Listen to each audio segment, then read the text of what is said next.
नमस्कार, मैं ज्योतिजा आप सभी का स्वागत करती हूँ। भगवद गीता के अध्याय 2 सांख्य योग में सांख्य योग के दूसरे एपिसोड में भगवान कल्कि अवतार गौहर शाही जी महाराज के आशीर्वाद से और हमारे परम पूज्य सदगुरु भगवान सुख मास्टर यूनुस सलगाह जी के चरणों में सादर प्रणाम अर्पित हुए मैं इस कार्यक्रम का शुभारंभ करती हूँ और इसी के साथ मैं स्वागत करती हूँ हमारे अतिथि गणों का। गीता मर्मज्ञ स्वामी ईश्वरानंद जी महाराज, कुल अवधूत स्वामी सच्चिदानंद जी महाराज, सूफी संत राजेंद्र निगम बाबू जी महाराज का।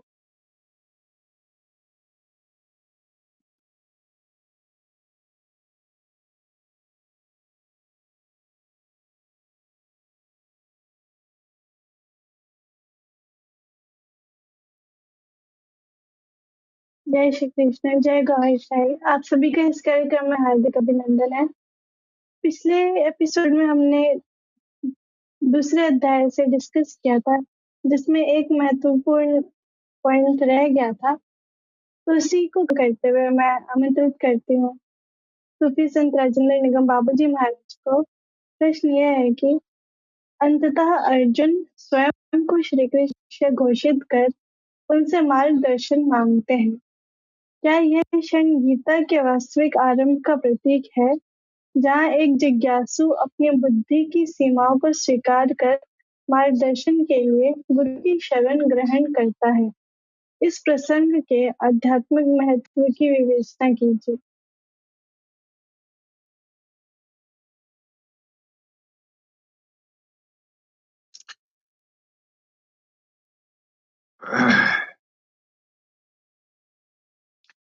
सबसे पहले हम अपने भगवान सदगुरु की चरण कमलों में नमन करते हुए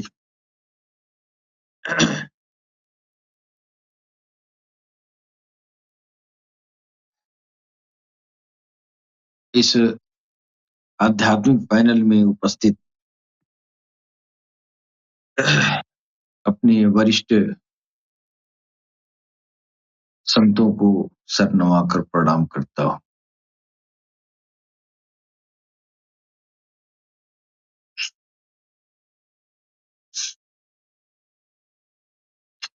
इस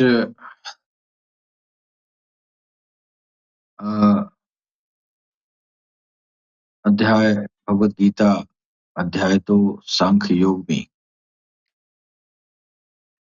अर्जुन अपने सम्मुख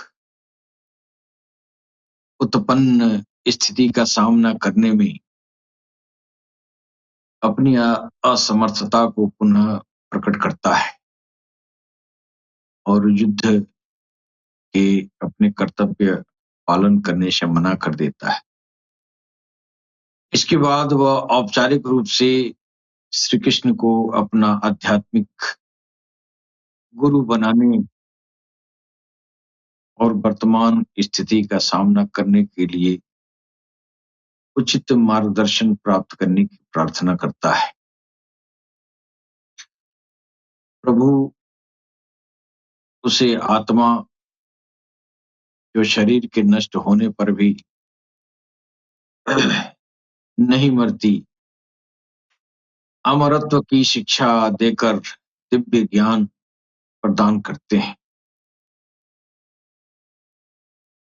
आत्मा मृत्यु के बाद एक शरीर से दूसरी शरीर में उसी प्रकार प्रवेश करती है जिस प्रकार मनुष्य पुराने वस्त्र को त्याग कर नए वस्त्र धारण करता है।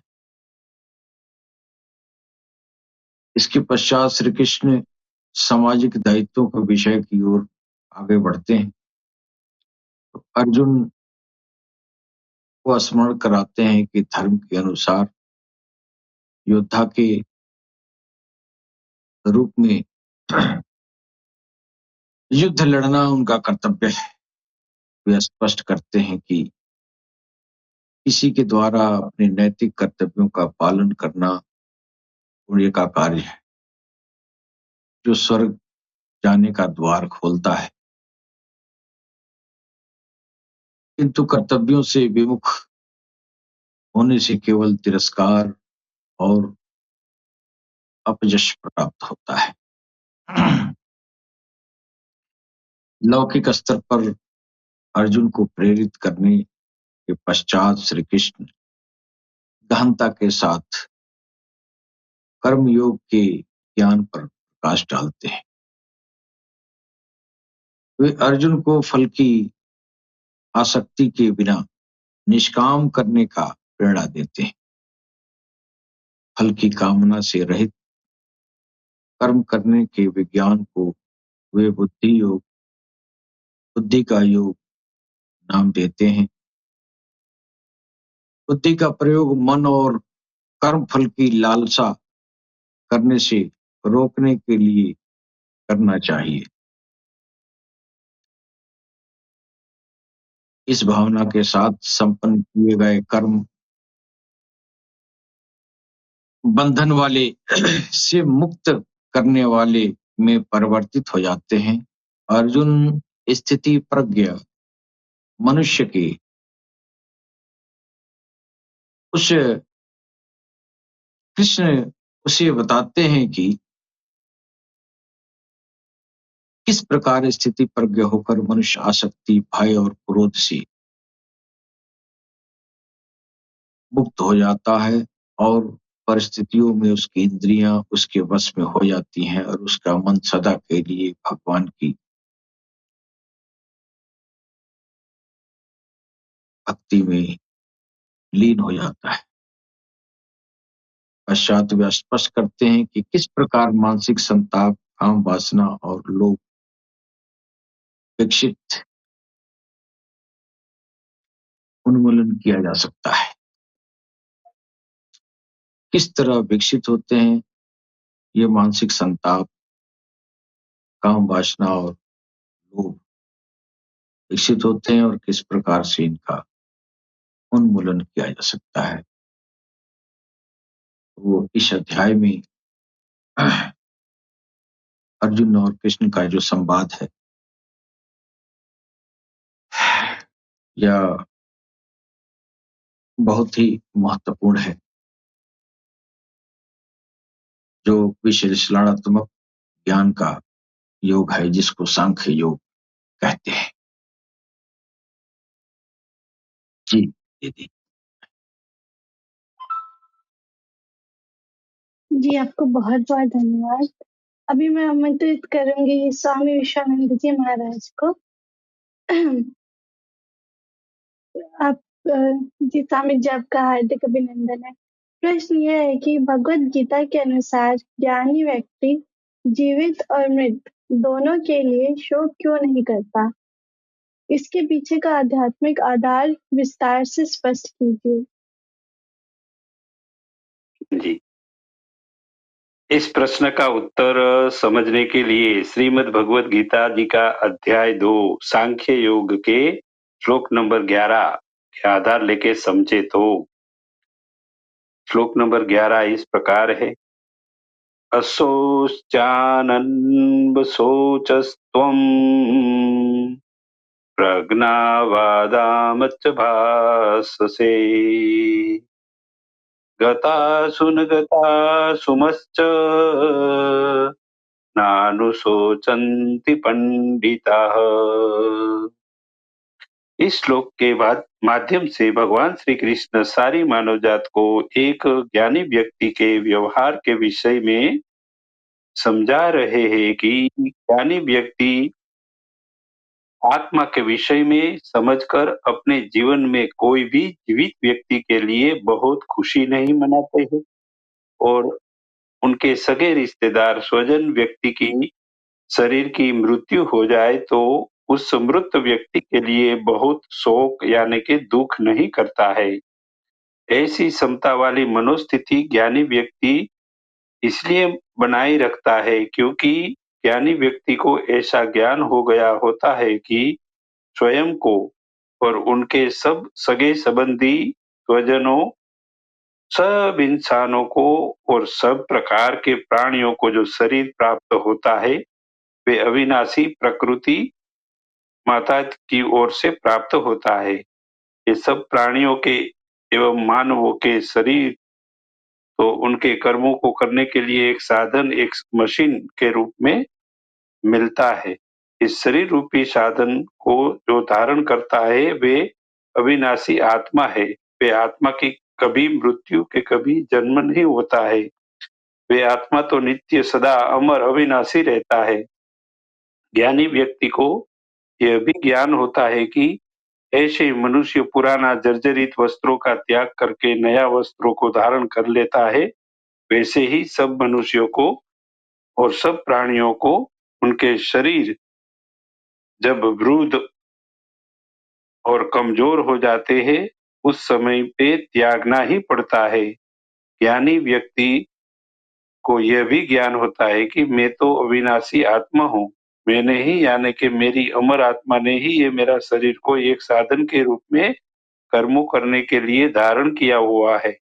जब ये शरीर रूपी साधन पुराना कमजोर वृद्धावस्था को प्राप्त कर लेगा, अगर तो कोई बेदरकारी से अकस्मात हो जाने से ये मेरा शरीर रूपी साधन को मुझे छोड़ना ही होता है। जब मेरा ये एक शरीर छूट जाएगा, उसके बाद तुरंत मेरी अविनाशी आत्मा दूसरा शरीर रूपी साधन धारण कर लेगी। यानी कि मुझे दूसरा जीवन जीने का शरीर रूपी साधन मिल ही जाने वाला है। ऐसी प्रक्रिया सदा चलती ही रहती है।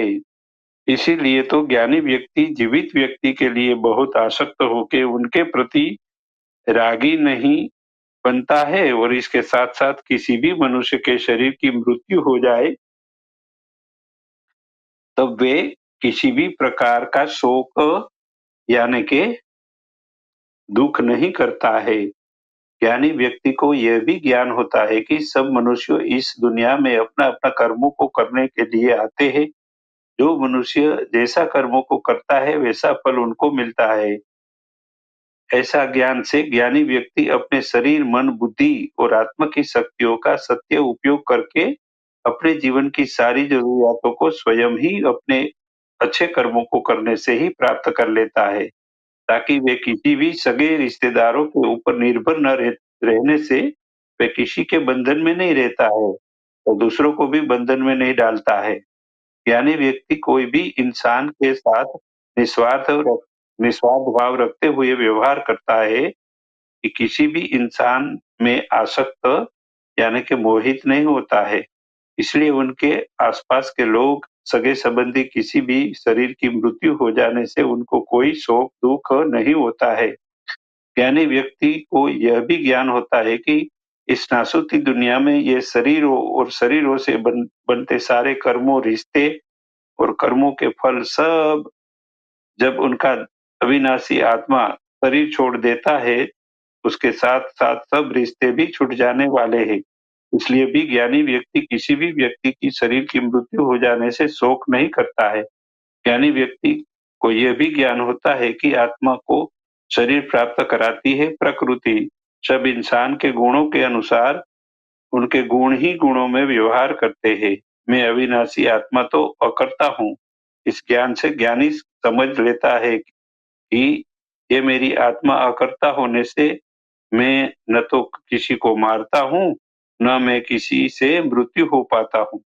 ये तो प्रकृति का खेल है। ये प्रकृति ही सब प्राणियों के शरीर का जन्म और मृत्यु कराती रहती है। इस प्रकृति का भी अविरत खेल चलता हुआ रहता है।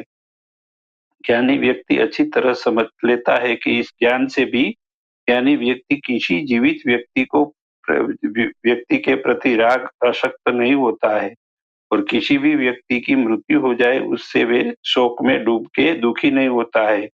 इस प्रकार ज्ञानी व्यक्ति समझता है कि मनुष्यों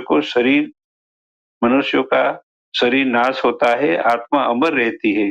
वैसा दिव्य ज्ञान का आध्यात्मिक आधार ज्ञानी के पास मजबूत होने से समता की मनोस्थिति में वो रह पाता है। अलरा टीवी चैनल पे महान सदगुरु महाराज यूनुस अल गौहर जी भी सारी मानव जात को शरीरों में स्थित आत्माओं को आध्यात्मिक शक्तिशाली बनाने की रूहानी तालीम सिखाकर मनुष्य की आत्मा के अनेक सर्जक और उनके सर्जक परमात्मा को मिल पाए वैसे लायक बना रहे हैं। जी बहन। जी स्वामी जी, आपको बहुत-बहुत धन्यवाद।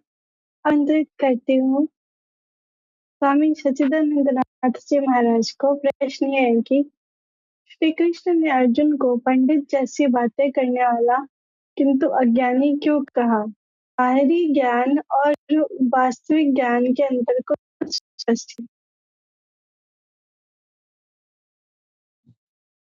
सदगुरु भगवान के चरणों में कोटिसा प्रणाम।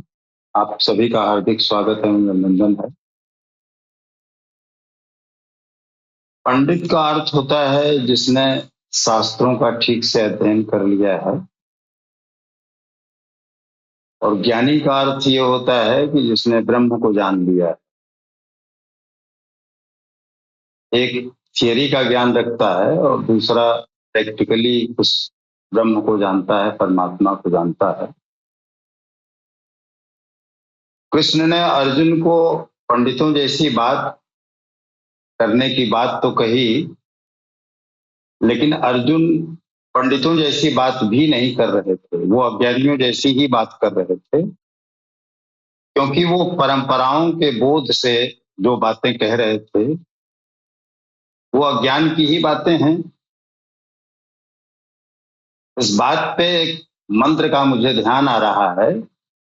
समाज में ये भ्रम फैलाया जाता है कि अगर महामृत्युंजय का जप करा दिया जाए तो मरणासन्न व्यक्ति भी उठ जाता है, वो ठीक हो जाता है, जबकि कोई उस महामृत्युंजय मंत्र के अर्थ को समझना ही नहीं चाहता कि उस मंत्र में कहा क्या गया है, सूत्र है क्या, ऋषियों ने कहना क्या चाहा है भक्तों के लिए, साधकों के लिए। वो मंत्र है त्रयंबकम यजामहे सुगंधिम पुष्टिवर्धनम उर्वारुकमेव वंदनात् मृत्युर्मोक्षमामृतात्। त्रयंबकम कौन है? जिसकी अनासक्ति या आज्ञा चक्र खुल गया है, जिसकी तीसरी आंख खुल गई है, या जिसे ज्ञान प्राप्त हो गया है, या जिसने ब्रह्म को जान लिया है, वो त्रयंबक है। और उस त्रयंबक से यजाम है मतलब जोड़ना, हाथ जोड़ना नहीं बल्कि हृदय के तार जोड़ने की बात वहां है। यजाम है, मैं उस त्रयंबक से अपने हृदय के तार को जोड़ता हूं। इशारा यहां हबलल्ला की, जो वो हबल आ रही है, उस हबल से कैसे साधक अपने आप को जोड़े, उस जुड़ाव की बात हो रही है, ताकि वहां से नूर आ सके और हम भी परिपक्व हो सकें।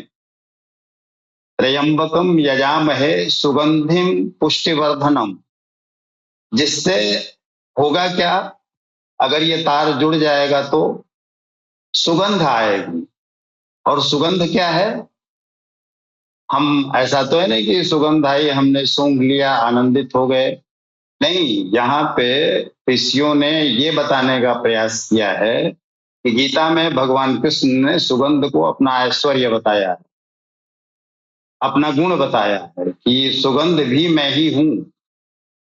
तो उससे उस परमात्मा से या उस सदगुरु से जो नूर की बरसात होगी, उस हबल के द्वारा, उस तार के द्वारा उस जुड़ाव के द्वारा साधक को प्राप्त होगा।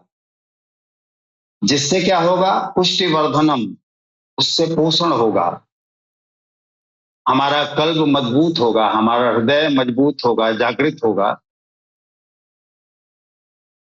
उर्वारुक में उबंधना, जैसे उर्वारुक मतलब होता है ककड़ी। जैसे ककड़ी जब पुष्ट हो जाती है तो अपने तने से अलग हो जाती है। ककड़ी की, जिसको हम लोग देहात में कूट बोलते हैं, मक्के के खेत में वो बोई जाती थी और पकने के बाद वो तने से अलग हो जाती थी। तो जैसे ककड़ी अलग हो जाती है अपने तने से, उस परमात्मा के तार से या उस सदगुरु के तार से जो नूर आएगा, उससे जब हम परिपक्व हो जाएंगे, पुष्ट हो जाएंगे, जो पुष्टि वर्धन करता है, पुष्ट हो जाएंगे, तो जैसे ककड़ी अपने तने से अलग हो जाती है और बंधनों से मुक्त हो जाती है, वैसे ही हम इस माया जगत के बंधन से, मित्रों का बंधन, पति पत्नी का बंधन वगैरह वगैरह जो भी माया के बंधन हैं, उन बंधनों से मुक्त हो जाएं और मृत्यु से मुक्त हो जाएं। ये मृत्यु क्या है? जैसा कि स्वामी जी ने अभी बताया कि गुणों के अधीन ये मृत्यु है। अपरा प्रकृति ने 3 गुणों को जन्म दिया, रजोगुण, तमोगुण और सतोगुण। इन 3 गुणों ने ही पंच महाभूतों आदि का निर्माण किया। तो जब इन 3 गुणों से ऊपर आप जाएंगे, तभी तो इन गुणों के अधीनता से मुक्त हो पाएंगे। और ये मृत्यु, यह शरीर परिवर्तन इन गुणों के अधीन है। इन गुणों के ऊपर अगर भगवती काली की कृपा से, जो काल को नियंत्रित करती हैं, उनकी कृपा से इस काल को लांग गए, आप छलांग लगा गए, तो मृत्यु का भय जाता रहा। फिर तो आपकी आत्मा अमर है, उसके न मरने का कोई डर है, न जलने का कोई डर है, न उसे कोई चुरा सकता है, न पानी भिगो सकता है, न हवा सुखा सकती है। वो तो अजर और अमर है। तो गुणों के पार जाने की बात साधक कर रहा है कि उस बंधन से, जैसे ककड़ी अलग हो जाती है, मैं भी माया के बंधन से और मृत्यु के बंधन से, मृत्यु के भय से मुक्त हो जाऊं, मतलब आवागमन के बंधन से मुक्त हो जाऊं। मां अमृता। लेकिन ये बड़ी बात कह दी इस मंत्र में कि लेकिन इन बंधनों से तो मुक्त हो जाऊं, मृत्यु के भय से मुक्त हो जाऊं, काल के उस पार चला जाऊं, गुणों के उस पार चला जाऊं, लेकिन मां अमृतात्, इस मुक्ति की इच्छा से या उस अमृत तत्व से, जो अमर है, जो त्रयंबक है, जो परमात्मा है, उसकी प्राप्ति की इच्छा से न अलग हूं। ये इस महामंत्र का अर्थ है। और जबकि पंडित जी लोग ये बताते हैं कि ये मंत्र करवा लोगे तो मृत्यु नहीं आएगी, अजर और अमर हो जाओगे, बिस्तर पे भी लेटे होगे, मरणासन्न अवस्था में होगे तो भी उठ के खड़े हो जाओगे। ये सरासर भ्रम है। ऐसी ही बातें कुछ अर्जुन कर रहे थे, जिसपे कृष्ण ने कहा कि बातें तो तुम पंडितों की तरह करते हो, लेकिन हो अज्ञानी, तुम्हें ज्ञान नहीं है परमात्मा का, तुम्हें मृत्यु की परिभाषा आती नहीं है कि मृत्यु कहते किसके हैं, किसे हैं।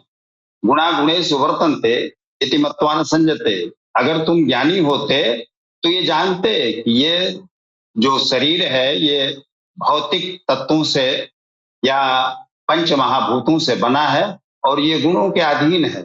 तो तुम गुणों के उस पार जाओ ना, तुम उस परमात्मा की शरण गहो ना, उस सदगुरु की शरण गहो ना, उस त्रयंबक से जुड़ो ना, जिसकी तीसरी आंख खुल गई है, जिसके ज्ञान चक्षु खुल गए हैं, जो परमात्मा से जुड़ गया है, उसकी तार से, उस हबलल्ला से अपने आप को जोड़ो, ताकि तुम्हें मृत्यु और माया के बंधनों से मुक्ति मिल जाए और उससे हमेशा जुड़ाव रहे तुम्हारा, उसकी इच्छा सदैव बनी रहे। जब तक तुम उससे जुड़ नहीं जाते हो, जब तक तुम्हारा एकाकार नहीं हो जाता, जब तक तुम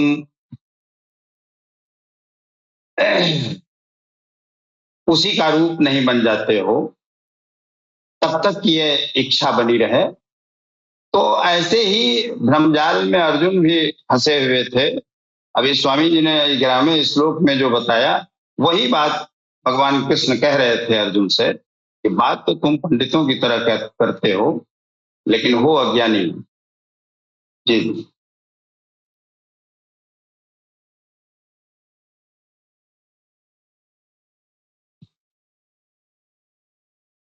जी, मेरी बात खत्म हो गई। जी, तो मैं अभी आमंत्रित करती हूँ सूफी संत राजेंद्र निगम बाबूजी महाराज को। प्रश्न यह है कि देह परिवर्तनशील है, आत्मा इस सिद्धांत को दैनिक जीवन के निर्णयों में कैसे अपनाया जा सकता है, किसी वास्तविक उदाहरण के माध्यम से समझाएं।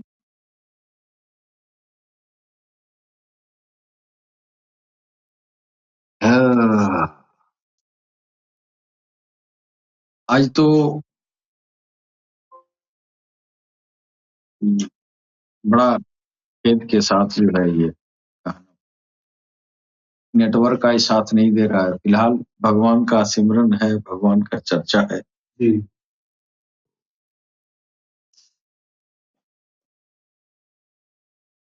बहन जी जरा एक बार और दोहराइएगा तन थोड़ा, हम सुने नहीं है ठीक से क्या बोली हैं।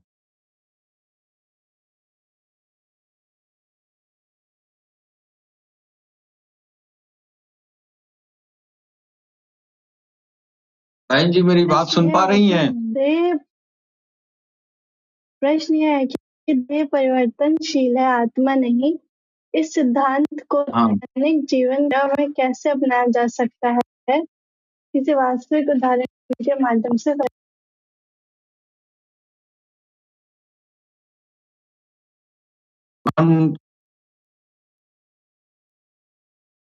कृष्ण ने जो की अध्याय 2 में आप कह रहे हैं कि आत्मा की अमरता और निरंतरता को समझाते हुए कह रहे हैं, ऐसा कोई समय नहीं था जब मैं, तुम या ये राजा अस्तित्व में न रहे हो और न ही भविष्य में कभी हमारा अस्तित्व समाप्त होगा। जी न तवे वाहम जातु नासम न त्वम नेमे जनाधिपाः न चैव न भविष्यामः सर्वे वयमतः परम। जी अर्थात न तो ऐसा ही है कि किसी काल में मैं नहीं था जी अथवा तुम नहीं थे या ये राजा लोग नहीं थे, और न ही ऐसा है कि इससे आगे हम सब नहीं रहेंगे। जी अर्थात भगवान कहना चाह रहे हैं कि ये आत्मा ये अमर अजर है, जी ये नष्ट होने वाली चीज नहीं है। आत्मा नित्य है। जी भगवान कृष्ण अर्जुन को बताते हैं कि वे हमेशा अस्तित्व में हैं। जी यानी कौन? जीवात्मा और परमात्मा जी ये हमेशा अस्तित्व में है, ये कभी नष्ट नहीं होगा। बिल्कुल और इसी को सनातन कहते हैं। इसकी आदि अंत जीवात्मा और परमात्मा का न आदि है न अंत है। जी ये इस फिनिटिव चीज को ही तो सनातन कहते हैं। जी और यह चीज सब में है। जी इसी का ज्ञान तो इस्लाम भी देता है, आत्मा परमात्मा की। जी तो भगवान यही कह रहे हैं कि ये जीवात्मा और परमात्मा हमेशा से अस्तित्व में है। जी अस्तित्व निरंतर है। जी भूत, वर्तमान और भविष्य तीनों काल में आत्मा का अस्तित्व बना रहता है। जी यह कभी नष्ट नहीं होता। और इसीलिए भगवान कह रहे हैं तू शोक मत कर, जी क्योंकि आत्मा अमर है, इसलिए भौतिक शरीर के नष्ट होने पर शोक करना उचित नहीं है। जी ये जिस्म भले चली जाए, जी लेकिन ये जिस्म के अस्तित्व भले न रहे, तेरी आत्मा का अस्तित्व रहेगी। ये न पानी से भिगोया जाएगा न आग में जलाया जाएगा। ये किसी भी तरह से इसको नष्ट नहीं किया जा सकता है। तो ये जो है भगवान कृष्ण जो है कह रहे हैं कि जैसे जीवात्मा इस शरीर में जी बाल्यावस्था, युवावस्था और वृद्धावस्था से गुजरती है, जी वैसे ही मृत्यु के बाद अन्य शरीर प्राप्त करती है। और ज्ञानी पुरुष इस बदलाव से मोहित या विचलित नहीं होते हैं। ये जो है ये शरीर के परिवर्तनशील होने का ये जो है अ, आत्मा की निरंतरता और परिवर्तनशीलता जी को ये आत्मा जो है अ, ये युवावस्था, वृद्धावस्था, बाल्यावस्था, ये शरीर की परिवर्तनशीलता का जो है ये दर्शाता है। जी तो भगवान कह रहे हैं देहिनो अस्मिन् यथा देहे कौमारम यौवनम जरा तथा देहांत प्राप्ति धीरस्तत्र न मुह्यति। देहिन मतलब होता है शरीर धारी आत्मा, जी अस्मिन इस यथा जैसे देहे देह में शरीर में कौमारम बाल्यावस्था यौवनम जवानी और जरा वृद्धा अवस्था, ये सब जो है शरीर की परिवर्तनशीलता को यह जो दर्शाता है। यानी जिस प्रकार शरीरधारी आत्मा इस वर्तमान शरीर में बाल्यावस्था, जवानी और वृद्धावस्था का अनुभव करती है, वैसे ही वह मृत्यु के बाद दूसरा शरीर धारण करती है। बुद्धिमान व्यक्ति इस परिवर्तन से भ्रमित नहीं होता है। अब इसमें जो है बड़ी बारीक बातें हैं। भगवान कृष्ण इस जिस्म को जी यह जो है ये जिस्म नष्ट हो जाएगा आप कह रहे हैं, जी लेकिन ये आत्मा नष्ट नहीं होगी। जी बिल्कुल अब लोग जो है अब फिर पुनः यह जो है जब नष्ट नहीं होगी जी तो दूसरा शरीर कैसे धारण होता है। जी तो लोग इस बारीकियों को न समझते हुए लोगों ने ये कहा कि यहाँ हम मरेंगे वहां हम पैदा हो जाएंगे,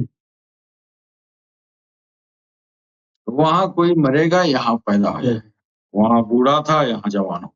जी हालांकि कहानियां भी दिखाई जाती हैं और दिखाने का प्रयास किया जाता है, लेकिन भगवान कृष्ण का जो कहने का मतलब है जी वो कह रहे हैं ये जीवात्मा और परमात्मा नहीं मरते हैं। जी जीवात्मा जो है जो तुम्हारे अंदर जो बोल रहा है जी वो तुम्हारी वो जो है इस ये परमात्मा से निकला हुआ एक अंश है जी और उसकी मदद के लिए तमाम सारी आत्माएं मिलकर जी तब इस ढांचे का निर्माण करती हैं। बेशक हाँ, वो आत्माएं जो है मुंतशिर हो जाती हैं यानी अलग अलग हो जाती हैं जी तो ये जिस्म मर जाता है, जी ये जिस्म खत्म हो गया, जी जिस्म का जो ये ढांचा ढह गया। जी बाकी जो आत्माएं जिनकी वजह से तेरा ढांचा ये बना हुआ था वो आत्माएं तो निकल के दूसरी जगह वो अपना फिर ढांचे का निर्माण करना शुरू करती। तो जब ये भगवान कल्कि अवतार जब आ रहे हैं सरकार गौरशाही का जी जो दौर आया तो सरकार ने कहा आत्मा जो है अजर अमर है। इन्होंने भी कहा जो भगवान कृष्ण ने कहा अजर अमर है, ये नष्ट ही नहीं होगा और जो तुम्हारा नष्ट होने वाला नहीं उसके लिए तुम क्या शोक करते हो। जी ये भगवान कृष्ण ने कहा कि तुम्हारे ढांचे को बनाने में 3 तरह की आत्माएं उपयोग में लाई जाती हैं। जी इन आत्माओं का काम सिर्फ ढांचा बनाना है जी और एक जो तेरे अंदर मानव आत्मा बैठा हुआ है जिसकी परवरिश के लिए, जिसको पनाह पाने के लिए, जिसके लिए घर तैयार करता है, ढांचा तैयार करता है, ये 3 तरह की आत्माएं हैं। वो वनस्पति का आत्मा है, पारस्थ आत्मा है और ये जो है एक ये हैवानी आत्माएं। जी जो हैवानी आत्मा है वो जंतुओं में भी पाई जाती हैं। जी हाँ, उन आत्माओं के जरिए शक्ल सूरत का निर्माण होता है। जी और एक पारस्त आत्मा है जिसके जरिए आपका शरीर जो है ठोस टिश्यू का डेवलपमेंट होता है। yes, हाँ, जो टिश्यू का जो ये सेल डिवीजन होता है 1 से 2, 2 से 4, 4 से 8, 8 से 16 जी इस तरह का सेल डिवीजन ये वैज्ञानिक एक तरह का एक टेक्नोलॉजी है, जी स्पिरिचुअल टेक्नोलॉजी है ईश्वर का। जी वो कोशिकाओं के अंदर डेवलपमेंट की पावर देता है। जी वो डेवलपमेंट हुए जमाती की वजह से होता है जिसको पारस्तात्मा आत्मा कहते हैं। जी पारस्तात्मा और एक जो है नबाती रूहें होती हैं जो इंसानियत ग्रोथ कराती है। जी जो ये ग्रोथ कराने में बच्चा इतना छोटा रहता है, इतना छोटा पैदा होता है तो 1.5 फीट का जी है और उसके बाद से 50 साल के बाद से वो 7-6 फीट का हो जाता है। जी तो ये जो विकास कार्य इसकी ये जो वानस्पतिक आत्मा के जरिए होती है। जी अब ये ढांचा जब गिरेगा ही तब जब ये तीनों अलग अलग हो जाएंगी। जी जब ये निकल जाएगा ये दूसरी जगह निकाल के इसको दूसरी जगह इसी तरह का ढांचा तैयार करने के लिए काम में लग जाते हैं। जी तुम्हारा कहा भाई इधर भी ढांचा बनाना था कहीं और ढांचा बनाया। जिसके लिए वो आया वो तेरी ये मानव आत्मा वो अल्लाह की अमर है, ईश्वर में से निकल के आई है। yes, हाँ, तो वो तो जहां से निकल के आई है तो वो वही जाएगी और उस लायक नहीं है वहां नहीं जा पाई तो फिर उसके लिए स्वर्ग और नरक धड़का के रखा ही है वो ईश्वर कि उसकी नाफरमानी करोगे दुनिया में घूम के आओ उसके बाद से तुमको हम हिसाब लेंगे। yes, भगवान ईश्वर कहना चाहता है जैसे तुम इधर से जा रहे हो मेरे में से निकल के चिकन चकन साफ दाप चमकीला दमकीला जी वहां दुनिया में जाओगे एक हलाजत लगेगा जी तो तुमको साफ सुथरा होके आना है। okay, अगर तुम साफ सुथरा नहीं होगे जब मेरी बात नहीं मानोगे जब तुम गीता नहीं मानोगे कुरान में नहीं मानोगे हदीस नहीं मानोगे राम को नहीं मानोगे कृष्ण नहीं मानोगे मोहम्मद को नहीं मानोगे ईसा मूसा नहीं मानोगे तो तुम तो गलाजत में पड़ ही जाओगे।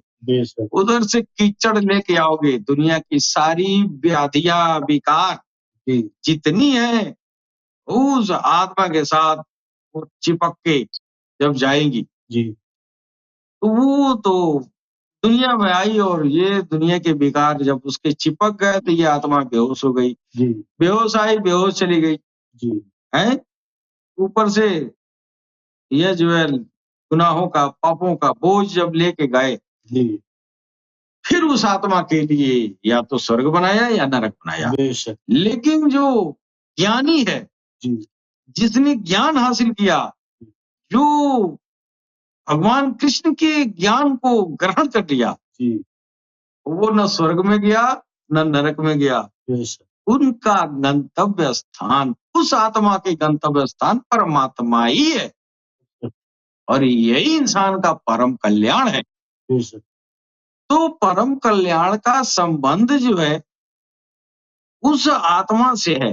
जी हाँ, जो इस तमाम तरह की उप आत्माओं के ढांचे में बंद थी जी और ये निकल निकल के दूसरे दूसरे ढांचे बनाना शुरू करती ये पुनर्जन्म हो गया। जी लेकिन जो वो है जो परमात्मा से निकल के आई है जी ओ, तो वो तो हिसाब किताब में जाएगी। जी उसके कल्याण के लिए ज्ञान का अर्जन किया जाता है जो भगवान श्री कृष्ण ने दिया ये जो है पैगंबर मोहम्मद रसूलुल्लाह ने दिया ईसा मूसा और ये जो है तमाम तरह के महाअवतार ऋषि महर्षि आए। जी तो अभी स्वामी सच्चिदानंद नाथ ने महाराज ने कहा है जी कि पांडित्य का मतलब किताबों को वो अपने जहन में रख लिया है लेकिन वो दिल में नहीं है। जी ज्ञानी वो है जो किताबों को छुआ नहीं और दिल में ब्रह्म को ला दिया है। जी तो भगवान कृष्ण हमेशा ज्ञान की तरफ लाते थे। जी हाँ, क्योंकि ये रटन तो तोता जी बनने से काम नहीं चलेगा इससे तुम्हारी आत्मा का पवित्रता नहीं आएगी। बेशक आप देखिए मुसलमान भाइयों में आलिम उलमा जो होते हैं, जी। उनको किताबी जो ज्ञान है, जी। प्रैक्टिकली नहीं है। बेशक। और गौस और ख्वाजा और महबूब इलाही के पास जाइए, तो वो कहता है कि ये आजा इधर है अल्लाह, है? और आलिम कहता है किताबों में है अल्लाह, आसमान में कहीं बैठा है। जी। तो जो अल्लाह को हाजिर और नाजिर देख रहा है, जी। तो वो ज्ञानी है। बेशक। हाँ। और जो अर्श पे देख रहा है, जी। वो पंडित है। वही हाल हमारे पंडितों में। जी। ब्राह्मण देवता जो आसमान पर स्वर्ग में और यहाँ वहाँ जो है भगवान का ख्याल तसव्वुर करके आसमान में किसी स्थान की ये जो है अपना स्मृति बना लेते हैं, ये पंडितों का काम है। लेकिन उसको हृदय में उतार लेना ये संतों का काम है। वो पांडित्य है और ये ज्ञानी। तो भगवान कह रहे हैं ज्ञानी बनो। तुम्हारा जो है ये शरीर जो बाल्यावस्था, जवानी, वृद्धावस्था अनुभव करती है, वैसे ही यह मृत्यु के बाद दूसरा शरीर भी धारण करती है। हाँ, बुद्धिमान व्यक्ति इस परिवर्तन से जी। भ्रमित नहीं होता है। बेशक। ये तुम्हारा ये ढांचा अलग-अलग हो जाएगा, मरेगा नहीं। जब तुमको मौत नहीं आनी है तो फिर डर किस बात की? जी। और मौत उसको नहीं आता है ज्ञानी को। जी। मौत पंडित को और आलिम को आता है। इसको मौत नहीं आता है जो इस भेद को जान गया जो भगवान कृष्ण बता रहे हैं। जी। तो बहन जी, मैं अपने सवालों का जवाब दे दिया। अभी समय है, आप अगला सवाल भी कर सकती हैं। जी। जी, आपका बहुत-बहुत धन्यवाद। अभी बढ़ते हैं अपने अंतिम प्रश्न की ओर, जो है स्वामी विश्वानंद जी महाराज से। प्रश्न यह है कि इंद्रियों और विषयों के संयोग से उत्पन्न सुख को अस्थायी क्यों कहा गया है? इन्हें सहन करने और नियंत्रित करने का सही उपाय क्या है? जी स्वामी। इस प्रश्न का उत्तर समझने के लिए श्रीमद् भगवत गीता जी का अध्याय 2 सांख्य योग के श्लोक नंबर 14 का आधार लेके समझे तो श्लोक 14 इस प्रकार है। मात्रा स्पर्शास्तु कौन्तेय शीतोष्ण सुख दुःखदाः आगमापायिनो अनित्या स्थामस्थिति क्षस्व भारत। इस श्लोक में भगवान श्री कृष्ण अर्जुन को निमित्त बना के सारी मानव जात को मनुष्य के जीवन में जो सुख दुख उत्पन्न होता है उसका कारण और उनका उपाय भी बता रहे हैं। आगे भगवान श्री कृष्ण ने सब मनुष्यों को इंद्रियों और विषयों के संयोग से उत्पन्न होने वाले सुख दुख को अस्थायी होते हैं वे समझाकर उनको नियंत्रित करने का उपाय भी समझा रहे हैं। ये सब बातों को एक के बाद एक क्रमशः समझे तो मनुष्य के शरीर में 5 ज्ञान की इंद्रियां है जो 5 विषयों के साथ गहरा संबंध रखती है।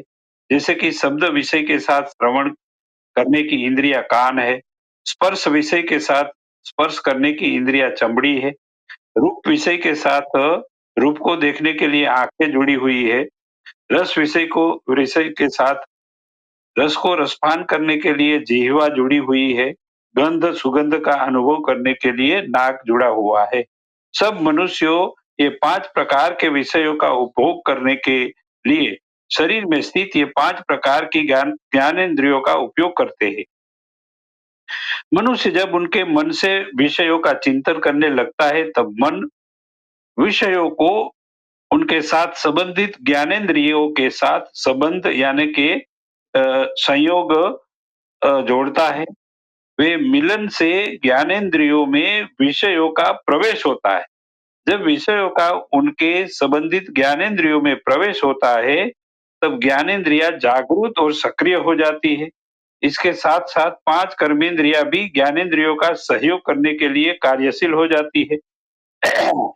ऐसी तैयारी जब मनुष्य के शरीर में खड़ी हो जाती है तब मनुष्य का जीवात्मा मन और बुद्धि की मदद से विषयों का भोग करने लगता है। विषयों की मर्यादा है कि ये कुछ समय के लिए ही जीवात्मा को सुख और दुख दे पाते हैं और सब विषयों के भोगने के बाद मनुष्य को दुख की अनुभूति भी कराते हैं। ये दुख भी थोड़े समय के लिए ही जीवात्मा अनुभव करता है। इस सत्य को सारी मानव जात को समझाने के लिए भगवान श्री कृष्ण अर्जुन को समझा रहे हैं कि उनके मन में जो मोह रूपी विषय विकार से विषाद उत्पन्न हुआ है, वे दुख कायमी नहीं है, वे आने जाने वाला है। वे मोह से उत्पन्न विषाद रूपी दुख तेरे दुश्मनों को तू नष्ट कर देंगे, तब वो सुख में परिवर्तित हो जाने वाला है। क्योंकि ये विषयों को भोगने से जीवात्मा को सुख मिलने के बाद वे दुख भी उत्पन्न करता है। ऐसा विषयों का स्वभाव है। ये विषयों मनुष्यों को शीतलता भी देता है और उष्णता भी देता है। ये विषयों मनुष्य के शरीर में आते हैं और चले जाते हैं। इसलिए तो इंद्रियों और विषयों के संयोग से उत्पन्न सुख और दुख को अस्थायी कहा गया है। इनको सहन करने और नियंत्रित करने का सही उपाय भगवान श्री कृष्ण ने इसी अध्याय के श्लोक नंबर 15 में समझाया है कि सब मनुष्यों को विषय भोगने से होने वाले सुख में आसक्त नहीं होना है और दुख को सहन करके स्वीकार करना होता है। ये सुख और दुख का समान मान के स्वीकार करने वाला मनुष्य समता भाव में रह पाता है। इसीलिए ये विषयों ऐसे मनुष्य को व्याकुल नहीं कर पाता है और ऐसा साधक परमात्मा को प्राप्त करने के लिए समर्थ होने के लिए आगे बढ़ता है। अब कलयुग के समय में कल की अवतार इमाम मेहदी मसीहा रारियाज गौहर शाही जी महाराज सारी मानव जात को अपनी दिल वाली रूहानी सच्ची तालीम वाला ज्ञान सिखाकर दिल में सिमरन के जरिए से दिव्य प्रकाश और नूर और दिव्य शक्तियां उत्पन्न करने का तरीका सिखा रहे हैं। जो मनुष्य ये तरीका उनके जीवन में धारण करेगा तो उनके दिल में दिव्य प्रकाश और शक्तियां उत्पन्न होने से उनके मन में परम शांति और सुख की अनुभूति होने लगेगी। क्योंकि परमात्मा का जाति नाम का सिमरन करने से परमात्मा ही उनके हृदय में दिव्य प्रकाश और शक्तियों का सर्जन साधक के दिल में उत्पन्न करेंगे। वे दिव्य प्रकाश और शक्तियों का एक स्वभाव ही है कि मनुष्य को परम शांति और सुख देना। अगर कोई भी मनुष्य वर्तमान कलयुग के समय में अलरा टीवी यूट्यूब चैनल सब्सक्राइब करके वहां सिखाई जा रही ये रूहानी तालीम सीख लेगा तो वैसा मनुष्य महान सदगुरु महाराज यूनुसल गौहर जी की रूहानी नजर में भी प्रवेश कर पाएगा। उससे मनुष्य सदा सदा के लिए विषयों से उत्पन्न सुख और दुख के अनुभवों से बाहर निकल के दिल में उत्पन्न होने वाले दिव्य प्रकाश नूर और शक्तियों से उनकी जीवात्मा परम सुख और शांति का कायमी अनुभव में प्रवेश हो जाएगी। तो इस तरह सारी मानव जात को निमंत्रण दिया जा रहा है कि अलरा टीवी यूट्यूब चैनल सब्सक्राइब करके विषयों के भोगों से होने वाले अस्थायी सुखों और दुखों से मुक्ति पाकर अपना मनुष्य जीवन सफल करे। जी बहन जी।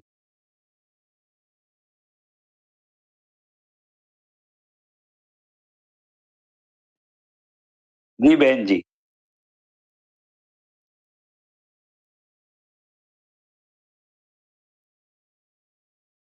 जी स्वामी जी, आपको बहुत बहुत धन्यवाद। बहुत अच्छा मैसेज दिया है आपने।